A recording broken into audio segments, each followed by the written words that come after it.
ఒక్కసారి ఊహించుకోండి, మీరు ప్రపంచంలోనే అత్యంత సురక్షితమైన ఓడలో ప్రయాణిస్తున్నారు.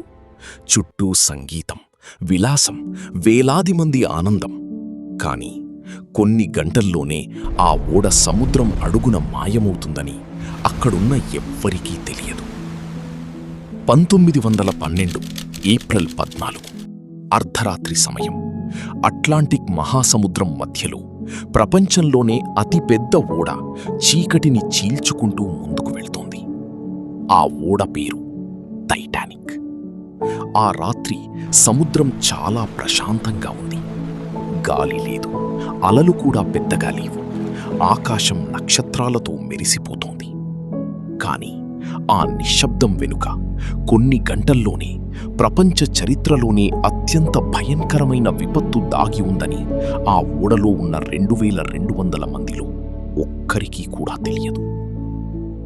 ఒక్కసారిగా ఓడ ముందు భాగంలో నిలబడి ఉన్న గస్తీ సిబ్బందికి చీకటిలో ఒక భారీ తెల్లని గోడ కనిపించింది.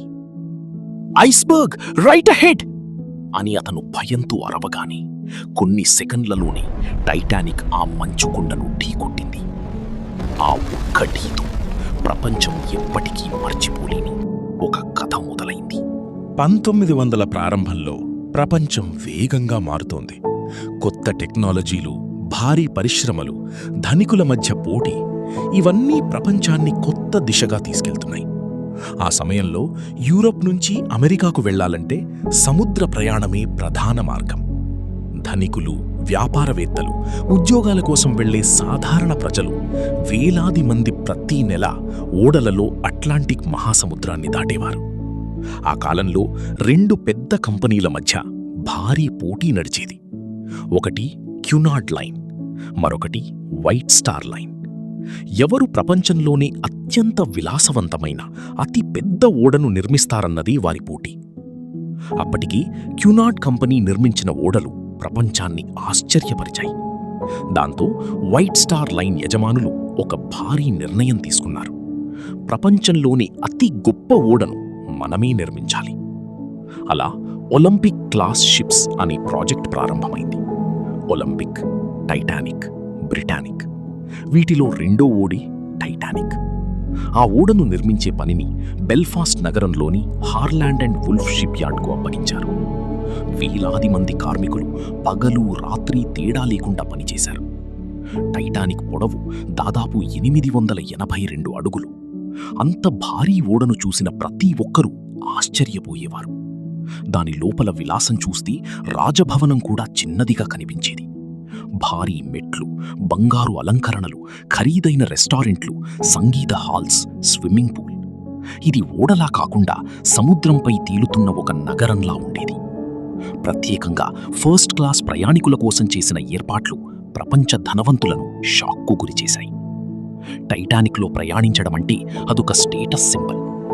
కానీ ఈ విలాసం వెనుక మరో ప్రపంచం కూడా ఉండేది.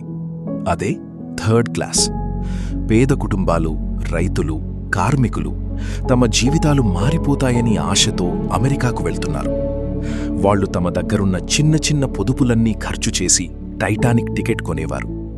వాళ్ల ఆశ ఒక్కటే, అమెరికా చేరితే కొత్త జీవితం మొదలవుతుంది. 1912 ఏప్రిల్ 10 ఇంగ్లాండ్లోని సౌత్హాంప్టన్ పోర్టు దగ్గర వేలాది మంది ప్రజలు గుమికూడారు. టైటానిక్ తన మొదటి ప్రయాణానికి సిద్ధమవుతోంది. ఆ ఓడను చూసిన ప్రతి ఒక్కరూ ఆశ్చర్యంతో నోరు తెరిచారు. అలా టైటానిక్ తన చారిత్రాత్మక ప్రయాణాన్ని ప్రారంభించింది. కొన్ని రోజుల పాటు ప్రయాణం చాలా ప్రశాంతంగా సాగింది. ఫస్ట్ క్లాస్ ప్రయాణికులు పార్టీలు చేసుకుంటున్నారు. సంగీత కార్యక్రమాలు జరుగుతున్నాయి. ధనవంతులు విలాసవంతమైన భోజనాలు చేస్తున్నారు. కానీ ఏప్రిల్ 14 రాత్రి పరిస్థితి పూర్తిగా మారిపోయింది. ఆ రోజు చాలాసార్లు ఇతర ఓడల నుంచి హెచ్చరికలు వచ్చాయి. ముందు భారీ మంచుకొండలున్నాయి అని రేడియో సందేశాలు పంపించారు. కానీ టైటానిక్ వేగం మాత్రం తగ్గించలేదు. ఎందుకంటే చాలామంది ఇంకా ఒకటే నమ్ముతున్నారు, ఈ ఓడకు ఏమీ కాదు. ఆ రాత్రి సముద్రం అసాధారణంగా ప్రశాంతంగా ఉంది. అలలు కూడా పెద్దగా లేవు. అది అసలు ప్రమాదం. ఎందుకంటే అలలు లేకపోవడంతో మంచుకొండ కనిపించడం చాలా కష్టమైంది. రాత్రి 11:40. ఒక్కసారిగా గస్తీ సిబ్బందికి చీకటిలో ఒక భారీ మంచుకొండ కనిపించింది. ఐస్బర్గ్ రైట్ అహెడ్ అని వారు భయంతో అరిచారు. వెంటనే ఓడను తిప్పడానికి ప్రయత్నించారు, కానీ ఆలస్యమైపోయింది. కొన్ని సెకన్ల తర్వాత టైటానిక్ ఆ మంచుకొండను ఢీకొట్టింది. మొదట చాలామందికి పెద్ద ప్రమాదం జరిగినట్టు అనిపించలేదు. కొంతమంది నవ్వుకున్నారు కూడా. కానీ ఓడ అడుగు భాగంలో నీరు వేగంగా లోపలికి రావడం మొదలైంది. టైటానిక్ను రూపొందించిన ఇంజనీర్లు ఒక్కసారిగా షాక్ అయ్యారు. ఎందుకంటే ఆ మంచుకొండ ఓడలోని అనేక భాగాలను చీల్చేసింది. కొన్ని నిమిషాల్లోనే ఒక భయంకరమైన నిజం అందరికీ అర్థమైంది. టైటానిక్ మునిగిపోతోంది. రాత్రి 2 గంటల సమయానికి టైటానిక్ పూర్తిగా నియంత్రణ కోల్పోయింది. ఓడ వెనక భాగం గాల్లోకి లేచింది. ఆ భారీ ఇనుప రాక్షసి నెమ్మదిగా నిలువుగా మారుతోంది. అప్పుడొక్కసారిగా భారీ శబ్దం వినిపించింది. టైటానిక్ 2 ముక్కలైంది.